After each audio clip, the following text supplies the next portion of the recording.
નમસ્કાર મિત્રો, ફરી એકવાર સ્વાગત છે આપ સૌનું આપણી ચેનલ બી ક્રિએટિવ પર। જો તમારા ઘરે પણ આવા જૂના કપડાં પડ્યા છે અને તમે વિચારી રહ્યા છો કે આવા જૂના કપડાનું કરવું શું, તો આજના વિડીયોમાં હું તમારા માટે આ જૂના કપડાનો એવો બેસ્ટ આઈડિયા લાવી છું જે તમને ખરેખર ખૂબ જ પસંદ આવશે। આ જૂના કપડામાંથી આપણે ગાદલું બનાવતા શીખવાના છીએ, એ પણ ખૂબ જ સરળ રીતથી। અહીં આપણે કોઈ પણ કપડાને કાપવાની જરૂર નથી કે સિલાઈ મશીનની પણ જરૂર નથી। ખૂબ જ સરળતાથી અહીં આપણે ગાદલું બનાવતા શીખીશું। એ ઉપરાંત જૂના ટી શર્ટના પણ આઈડિયા જોવાના છીએ। તો એ માટે વિડીયોમાં એન્ડ સુધી બન્યા રહેજો। વિડીયો પસંદ આવે તો વિડીયોને લાઇક કરી ચેનલને સબસ્ક્રાઈબ પણ જરૂરથી કરજો। ચાલો શરૂ કરીએ વિડીયો।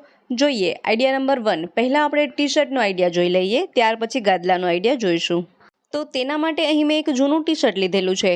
ત્યાર પછી અહીં આપણે એક કુશન લઈશું। તમે તકિયું કે ઓસીકું હોય તે પણ લઈ શકો છો। અહીં મેં કુશનનો ઉપયોગ કર્યો છે। હવે આ કુશનને ટી શર્ટ પર આ રીતે રાખી દઈએ।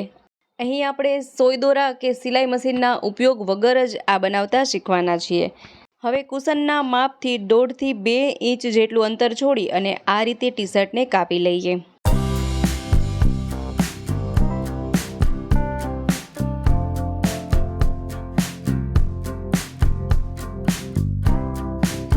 ટી શર્ટને કાપ્યા પછી આ કુશનને લઈ લઈએ તો અહીં ચોરસ આકારમાં 2 ટુકડા રેડી થશે। ત્યાર પછી હવે અહીં આપણે કાતરની મદદથી આ રીતે પાતળી પાતળી પટ્ટીઓ તેમાં કટ કરવાની છે। ચારે બાજુ આ રીતે પટ્ટીઓ કટ કરી લઈએ।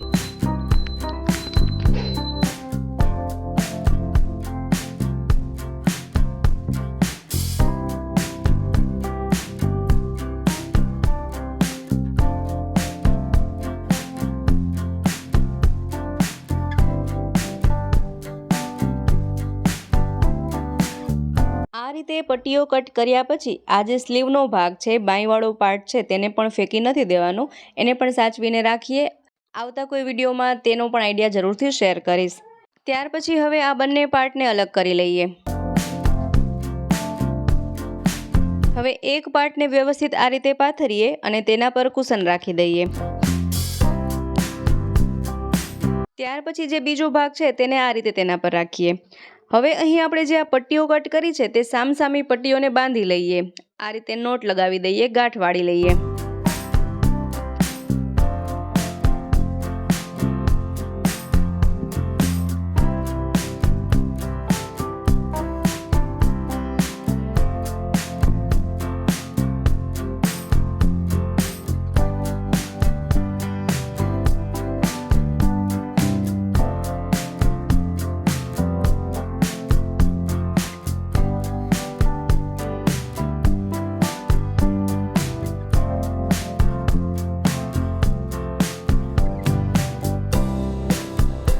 આ છે તેનો ફાઇનલ લુક। જુઓ, અહીં જૂના ટી શર્ટમાંથી ખૂબ જ સરસ એવું કુશન કવર બનીને રેડી છે।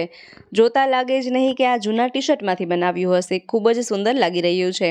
તો આ રીતે તમે કુશન કવર બનાવી શકો છો, તકિયા કવર બનાવી શકો છો, અથવા તો ઓશિકાનું કવર પણ બનાવી શકો છો, પરંતુ કુશન કવર ખૂબ જ સરસ લાગે છે। એ સિવાય પણ જૂના ટી શર્ટના ઘણા બધા આઈડિયાઝ અગાઉ વિડીયોમાં પણ મેં શેર કરેલા છે। જો એ વિડીયો તમે ન જોયા હોય તો ચેનલ પર જઈ એ વિડીયો પણ જોઈ શકો છો। ચાલો હવે જોઈએ જૂના કપડામાંથી ગાદલું કઈ રીતે બનાવી શકાય।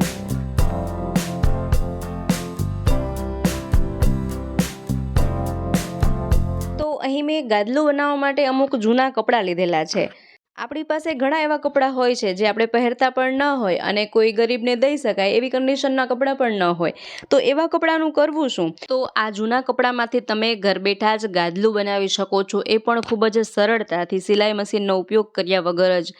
કઈ રીતે, ચાલો એ પણ જોઈ લઈએ। તો પહેલાં તો આ બધા જ કપડાને સાઈડમાં રાખી દઈએ।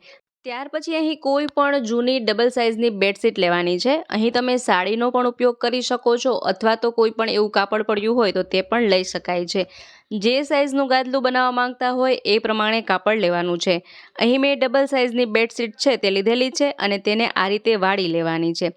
અહીં આપણે સિંગલ ગાદલું બનાવવાના છીએ। હવે આ રીતે વાળી અને તેને વ્યવસ્થિત રીતે પાથરી લઈએ। જો સિંગલ બેડશીટ હોય તો 2 બેડશીટ લઈ શકાય છે અને જો ડબલ સાઇઝની બેડશીટ હોય તો આ રીતે એક બેડશીટને ફોલ્ડ કરી અને લઈ શકાય। તો આને વ્યવસ્થિત રીતે આ રીતે પાથરી લઈએ।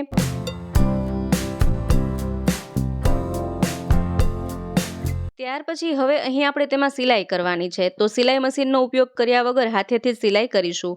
તો અહીં આપણે સોય દોરાનો ઉપયોગ કરીશું અને અહીં આપણે આ જે પાર્ટ છે ફોલ્ડ કરેલો ત્યાંથી સિલાઈ કરીએ. જો બેડશીટ વધારે લાંબી હોય અને ગાદલું નાનું બનાવવા માંગતા હોય તો આ રીતે થોડું અંતર રાખી અને સિલાઈ કરી શકાય, અથવા તો ડાયરેક્ટલી અહીં કોર્નર પરથી સિલાઈ કરી શકાય. જો તમે સિલાઈ મશીનથી સિલાઈ કરવા માંગતા હોય તો પણ કરી શકાય છે, અથવા આ રીતે હાથેથી પણ સીવી શકાય.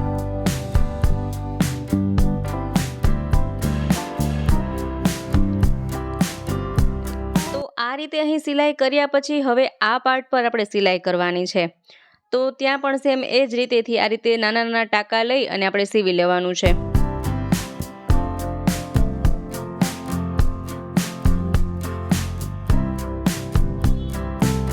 એ સિવાય મિત્રો જૂના પેન્ટના આઈડિયા, જૂના ગાઉનના આઈડિયા, જૂના શર્ટના આઈડિયા, ટી શર્ટના આઈડિયા, કુર્તીના આઈડિયા, એવા તો અનેક વિડીયોઝ આપણી ચેનલ પર અપલોડ કરવામાં આવ્યા છે.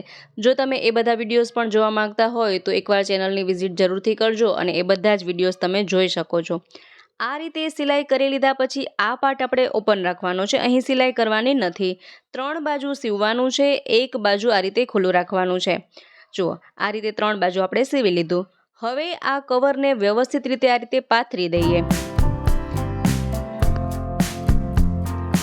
આ રીતે પાથર્યા પછી હવે જે પણ જૂના કપડાં છે એ જૂના કપડાને આના પર ગોઠવવાના છે. આ કવરના માપ પ્રમાણે બધા જ કપડાને તેના પર ગોઠવી લઈએ.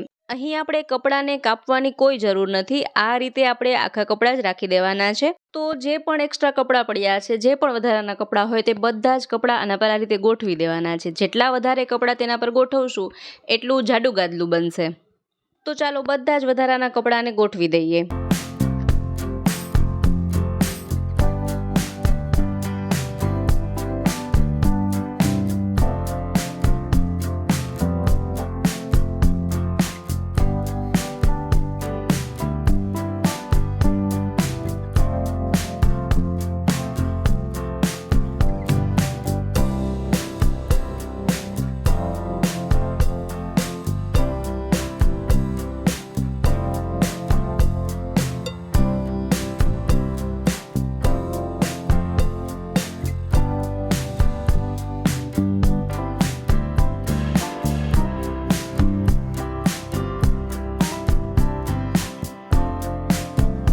અહીં મારા પાસે જેટલા પણ જૂના કપડાં પડ્યા હતા તે બધા જ કપડાને મેં આ રીતે કવર પર ગોઠવી દીધા છે. ત્યાર પછી હવે આપણે એક બાજુથી આ રીતે રાઉન્ડ વાળતું જવાનું છે. આ બધા જ કપડાં સહિત આ રીતે આપણે રાઉન્ડ વાળતા જઈએ.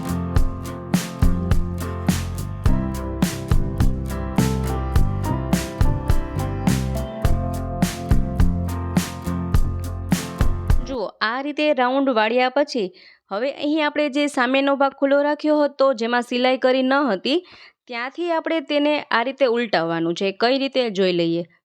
જો, આ જે બીજો ભાગ છે ત્યાં આપણે સિલાઈ નથી કરી.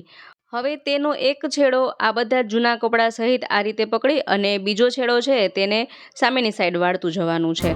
આ રીતે. આ રીતે કરવાથી શું થશે કે કવર જે છે આપણે ઊંધું ફોલ્ડ કર્યું હતું તે સવળું થઈ જશે, સિલાઈનો ભાગ બધો અંદર ચાલ્યો જશે અને આ જેટલા પણ કપડાં છે તે બધા જ આ કવરની અંદર ચાલ્યા જશે.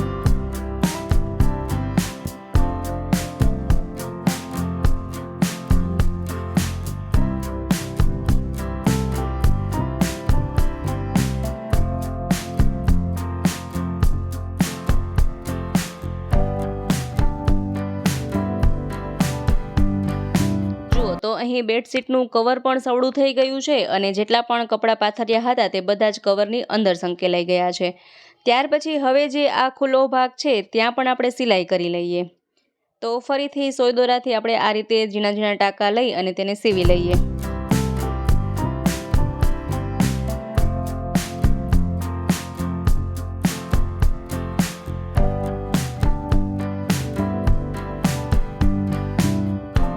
અહીં સિલાઈ કરી લેતા કંઈક આ રીતે ગાદલું બને છે, પરંતુ આ કપડાં આપણે એમ જ એમાં ગોઠવ્યા છે તો ગાદલું ભેગું કરીએ તો બધા જ કપડાં ભેગા થઈ જાય.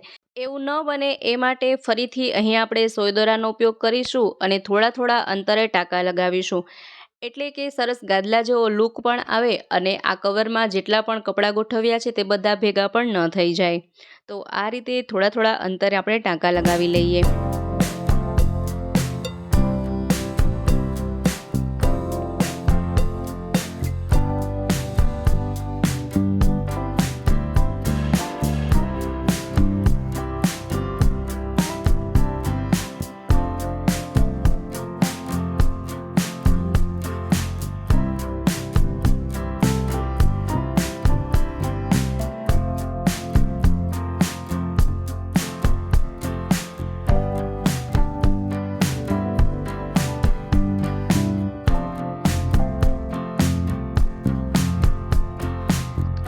તો અહીં આ રીતે થોડા થોડા અંતરે ટાંકા લગાવી લીધેલા છે અને અહીં ગાદલાનો ફાઇનલ લુક રેડી છે.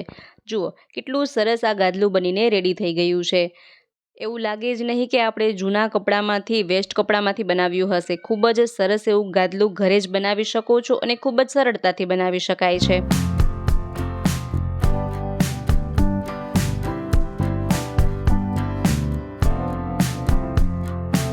તો મિત્રો આશા રાખું છું આજનો વિડીયો તમને ખૂબ જ પસંદ આવ્યો હશે, સાથે ઉપયોગી પણ રહ્યો હશે. વિડીયો પસંદ આવ્યો હોય તો વિડીયોને લાઇક કરજો, શેર કરજો, તેમજ અમારી ચેનલ પર નવા હોય, પહેલીવાર ચેનલ પર વિઝિટ કરી રહ્યા હોય તો ચેનલને સબસ્ક્રાઈબ પણ જરૂરથી કરજો. ફરી મળીશું નવા વિડીયોમાં નવા જ આઈડિયાઝ સાથે. ત્યાં સુધી જોતા રહેજો આપણી ચેનલ બી ક્રિએટિવ.